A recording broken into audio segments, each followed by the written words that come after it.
Guys, क्या आपने कभी एंटी मैटर का नाम सुना है?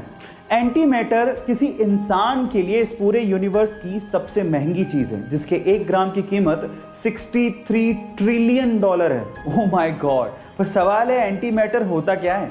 ये मैटर का जस्ट अपोजिट होता है। जैसे कि रेगुलर मैटर में जो एटम होते हैं, उनके सेंटर पे प्रोटॉन्स और न्यूट्रॉन्स होते हैं और इलेक्ट्रॉन उनके चारों तरफ चक्कर काटते हैं। वैसे ही एंटी मैटर में एंटी प्रोटॉन्स, जिनका चार्ज होता है नेगेटिव, और एंटी न्यूट्रॉन्स होते हैं और पॉजिट्रॉन उनके चारों तरफ चक्कर काटते हैं और पॉजिट्रॉन का चार्ज पॉजिटिव होता है।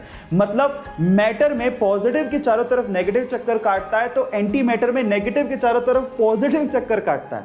क्या इसके पहले तक ये इंटरेस्टिंग फैक्ट आपको पता था? और अगर नहीं पता था तो चैट सेक्शन में लिखना मत भूलिएगा। जब सीता मैया को रावण लंका उठा के ले गया तो उनको भगवान राम की तरफ से संदेश देने के लिए और उनका हालचाल पूछने के लिए हनुमान जी ने पर्वत से छलांग लगाई और समंदर के रास्ते होते हुए लंका जाने लगे। रास्ते में उनका सामना सुरसा से हो गया। सुरसा ने कहा, मुझे तो भूख लग रही है, मैं तो तुम्हें खाऊंगी। हनुमान जी ने कहा कि मैं सीता मैया से मिलके आता हूं, आते वक्त जो तुम्हारी इच्छा हो कर लेना। सुरसा ने कहा, नहीं, मुझे तो भूख अभी लग रही है, मैं तो अभी खाऊंगी। तो हनुमान जी ने कहा, वक्त जाया मत करो, खा लो। तो सुरसा ने उन्हें खाने के लिए अपना 1 योजन का मुंह खोला। 1 योजन का मुंह मतलब 8 मील मुंह खोला। जैसे ही उसने 1 योजन मुंह खोला, हनुमान जी 2 योजन के हो गए। सुरसा ने 2 योजन का मुंह खोला, हनुमान जी 4 योजन के हो गए। ऐसे करते करते सुरसा ने 64 योजन का मुंह खोल लिया। तो हनुमान जी ने बुद्धि दिखाते हुए अपना शरीर छोटा किया और उसके मुख का चक्कर लगाते हुए बाहर आ गए। यहां समझने लायक और सीखने लायक बात यह है कि जब पावर दिखानी थी तो हनुमान जी बड़े होते चले गए, लेकिन जब बुद्धि दिखानी थी तो हनुमान जी छोटे हो गए। जिंदगी की भाग दौड़ और अपने मतलब के चक्कर में इंसान ये तक भूल गया कि इस अर्थ पे उसके अलावा और भी जीव रहते हैं।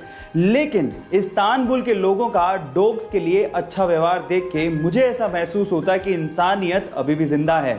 जी हाँ गाइस, इस्तांबुल एक ऐसी कंट्री है जहां पर सर्दियों के दिनों में डॉग्स को मॉल्स में आने दिया जाता है ताकि वो ठंड से अपने आप को बचा सके। ना सिर्फ इतना, वहां के लोग डॉग्स को खाना और खाने के साथ साथ ओढ़ने के लिए कंबल भी देते हैं।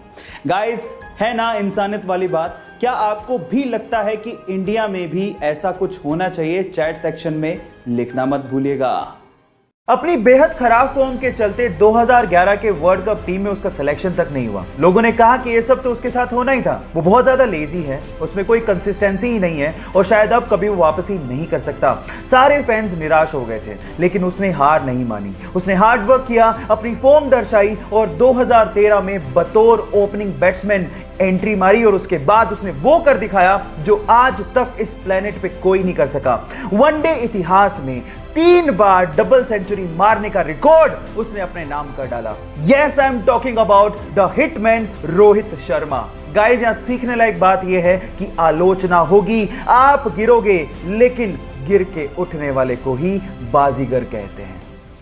जब 1960 में भारत ने अपनी स्पेस एजेंसी इसरो की स्थापना की तो बाकी देश हम पर हंसकर बोला करते थे कि भारत जैसे गरीब देश को अंतरिक्ष प्रोग्राम्स की क्या जरूरत है। जब हमने रशिया और अमेरिका से सहायता मांगी तो उन्होंने साफ मना कर दिया। हमारा पहला रॉकेट साइकिल पर ले जाया गया और उसे नारियल पेड़ के सहारे लॉन्च किया गया। इतने बुरे दिन देखने के बावजूद भी आज इसरो ने भारत को अंतरिक्ष प्रोग्राम्स में बुलंदियों पर पहुंचा दिया है। भारत 2013 में मंगल ग्रह पर पहली ही कोशिश में पहुंचने वाला पहला देश बना और साथ ही साथ इसरो ने 2017 में एक ही रॉकेट से 104 सैटेलाइट को लॉन्च करके रिकॉर्ड बना दिया और आज इसरो वर्ल्ड की रिनोन्ड स्पेस एजेंसीज में से एक है। So proud to be an Indian.